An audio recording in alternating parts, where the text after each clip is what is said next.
బాలకృష్ణ చెప్పిండు, బిడ్డ నేను ఓటర్ను కాదు, నువ్వు భయపెడితే భయపడడానికి నేను షూటర్ను. బిడ్డ నేను ఓటర్ను కాదు, నువ్వు భయపెడితే భయపడడానికి నేను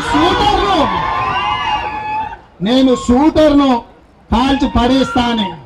బాలకృష్ణ డైలాగ్ నేను చెప్పను కానీ, బిడ్డ కేసీఆర్ నీ దగ్గర మందులో సోడాలు పోసే మంత్రిని కాదు, నువ్వు భయపెడితే భయపడడానికి నిన్ను పడగొట్టడానికి వచ్చిన తెలుగుదేశం పార్టీ కార్యకర్తలు. మందులో సోడాలు పోసే మంత్రిని కాదు, నువ్వు భయపెడితే భయపడడానికి నిన్ను పడగొట్టడానికి వచ్చిన తెలుగుదేశం పార్టీ కార్యకర్తలు ఈ రోజు నీ అంతు తేల్చే వరకు వదిలే సమస్యనే లేదు. సింగం సింగిల్ హైదరాబాద్ కు వస్తుందని పందుల గుంపుగా విమానంలో చైనాకు వారిపోయిండు. తెలుగుదేశం పార్టీ కార్యకర్తల మద్దతుతోటి హైదరాబాద్కి తెలుగుదేశం పార్టీ శాసనసభ్యుడిగా నేను వస్తుంటే పందులన్నీ కూడా పిరికి పందులు ప్రత్యేక విమానం వేసుకొని చైనాకు పారిపోయినరు.